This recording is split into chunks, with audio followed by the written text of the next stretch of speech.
I remember it was the most beautiful day of 2001. It was one of the top 10 days.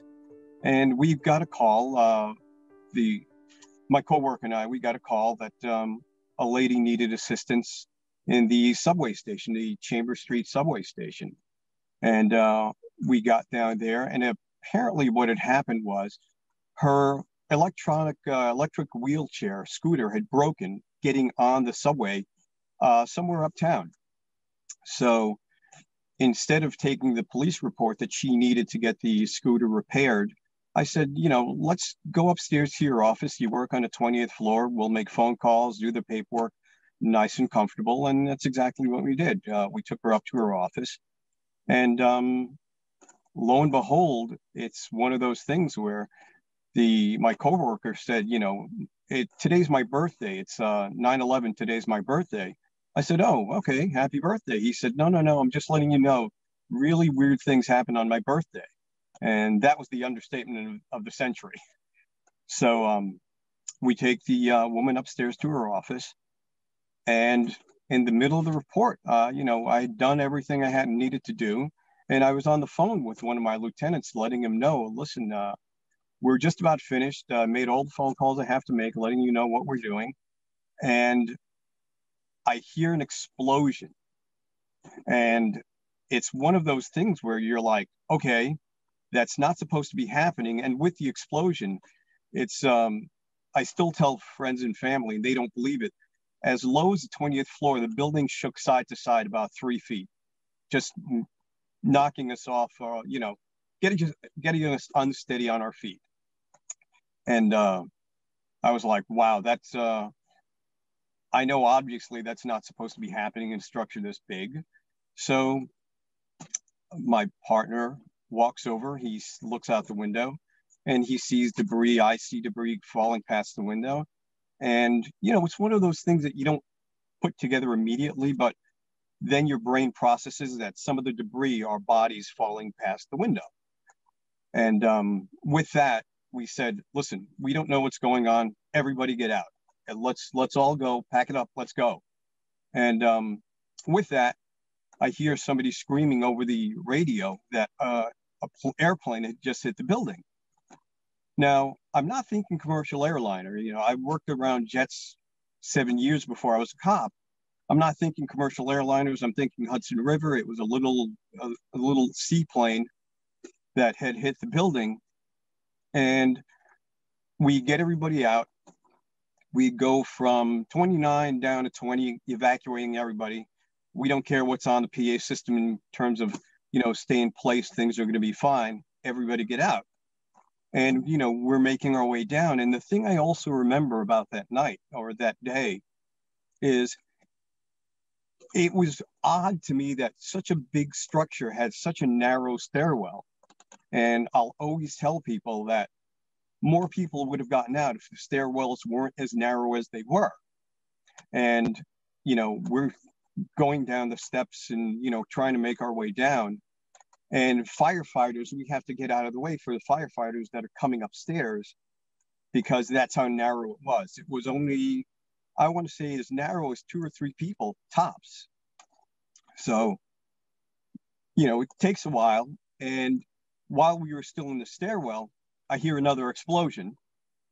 And I'm wondering, okay, another explosion, is that a secondary device? What's going on? Now your gears are turning. You're like, what is going on? Now you realize that wasn't an airplane. This is intentional. It wasn't an accident. And we're making our way down. And that's when I hear, again, another airplane just hit the second tower. And now you realize we are under attack. We've got to get out of this building. So things get a little bit more hurried. You don't want to let people really know what's going on to panic anybody. You just want to keep them moving along. So it was odd to me that, again, we're going down, firefighters are going up. We have to keep slowing down for people that are going up, going up the stairs because, again, the stairwells are so narrow. I feel like I'm, repeating myself with that, but that's one of the things that always sticks in my mind, that how narrow the stairwells were for such a big structure. And, we make our way down to the lobby finally. And I could not believe the devastation that I saw in the lobby. And it was just, I think you've been in the Trade Center before, so you remember the marble and everything, just pieces of marble everywhere, water everywhere. So we're, trying to make our way out. And I remember a young man having in the middle of not a panic attack, I think it was a full-blown asthma attack. And I remember this young lady helping him. I pick him up under his arm, and we're trying to get him out. So finally, another gentleman helps us out. And to this day, I'd love to find this woman, because I was thinking to myself, how unselfish was it of this woman to help as much as she could. And then she told me, I have to get out of here. She said, I'm pregnant and I want to make sure that I'm safe and the baby's safe. And with that, I said, listen, go. I totally understand. We'll make our way out. Don't worry about it. You worry about you. You worry about your unborn baby. And, 19, 20 years later, I always wondered what happened to her and, how her baby fared. But we make our way outside finally. Now we're on Church Street, right? Church and Vesey. And oddly enough, this is one of the weird things you think about. I look up at the building that's on fire, and I thought to myself, the weirdest thought in the world. I'm a big movie guy. I'm not a sports guy by any means. And I remember saying to myself, Hollywood has it really right in terms of their special effects, because it's surreal. This is a scene out of a movie. This is not what you see in real life. So, we keep getting people out. We're trying to, marshal people out. We're getting, listen, don't move, don't stop, just keep going, go anywhere, go home. And I know it's weird that people kind of, I guess, panic or don't know what to do. I always found it funny that I got so many of these questions. What do I do now? And in my brain, it's like, well, your office building is on fire. I think it's time to go home, and I always found it weird that, people stop and what do we do now? There's really not much you can do. The entire structure's, on fire. It's time to go home. So with that, I saw one of my coworkers and just ran over to check on her. And no sooner than I check on her, I'm walking out and I hear this crackle, and it's hard to explain. Have you ever heard thunder crackle in a storm? And I remember that's what it sounded like. And I'll never forget that sound, because it didn't sound like an explosion. It sounded like crackling thunder. And with that, I'm standing on Vesey and Church, and I didn't turn around to look. I made it as far as my vision made it as far as the Millennium Hotel, which was basically a big mirror. And I saw the structure coming down and basically ran like Satan was after me. It's too funny because I'd never been scared of any of the events that day to that point.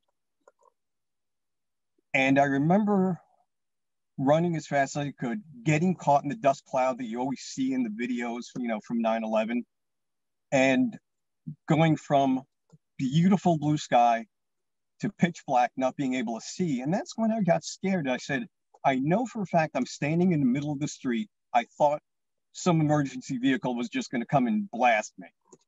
So with that, kept running as much as I could. And I started to hear a voice, and somebody was saying, in here, help us, we have help in here. And I followed the voice, and I made it to what I think was 20 Vesey Street, where we, could finally see what was going on, finally had a little bit of fresh air. And we just took it from there. We recollected ourselves, and we just kept doing what we do. Basically, that was, you just try to go back, help as much as you can, do what you can do. And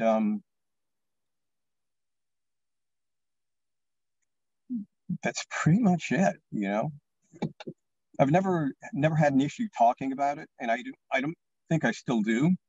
But you know, every now and then you just reflect. I think on every anniversary you reflect and you just want to be quiet and in your own thoughts and you know. At what point did you let your family know that you were okay? Oh, it's odd that you mentioned that because again, not being a sports guy, I've always been a tech guy, so I always carried a cell phone and a Palm Pilot with me. And of course, this particular day, I leave the cell phone and the Palm Pilot in the car. And my wife had just changed jobs, so I didn't have her phone number in my brain. Um, I want to say it was a number of hours later before I can make that phone call and say, "Listen, I'm okay. Let my wife know I'm okay, and I'll see you whenever I get out of here." What was the rest of the day like after you were finally safe? It was, Shelley, it was surreal. You didn't think anything like that would happen.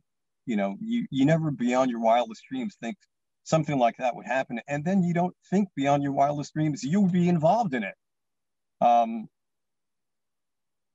Going back, another unnerving situation was when the fighter planes were going by. And you're wondering what is going on in Manhattan that there are fighter planes buzzing the city. And, I'm thinking we already know this is a terrorist attack. Not knowing that these are friendly fighter planes, I'm thinking they're going for bridges. They're going to hit other buildings. And it's one of those things, like I said, there's so many things going on in your brain. It's kind of hard to process all at the same time.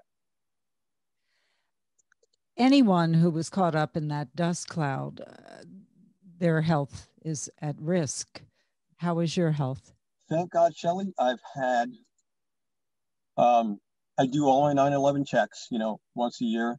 I do whatever they tell me to do. So far, so good. My lungs are still good. I do suffer from, some of the sinus problems, some of the GERD problems. Other than that, there's a lot of things that they can't explain. I just, for what, every now and then I'll wake up and my joints don't want to work. And we're talking to the 10th power. We're talking about swelling that would just knock anybody down. I try to make it through, and I usually do. And you go to your visits, and they say, "Well, that's not covered. That's not covered." But when you do all the testing and all the blood tests and everything they have to offer, they don't have an answer for it. You have to think this has to be 9/11 related.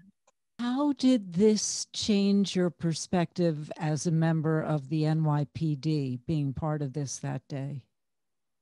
I really don't think it did. I would like to think I've always had a really positive outlook on what I do and policing. I've always enjoyed what I've done, from day one to now. I've enjoyed every bit of it. Of course, we're going to have, our occasional bad days, 9/11 being one of them. But I really don't let it, I really try not to let things like this change who I am. Do you suffer from any PTSD? Honest to God, I don't think I do. I mean, I've spoken to friends and family, and they are a little bit surprised at how I really don't have an issue talking about that day. I don't broadcast it. I have some of the younger officers that are very surprised when they find out, the events that I was in that day. But so like I tell them, it's not the kind of thing, I'm not just going to broadcast it. If you find out about it, I'll talk about it.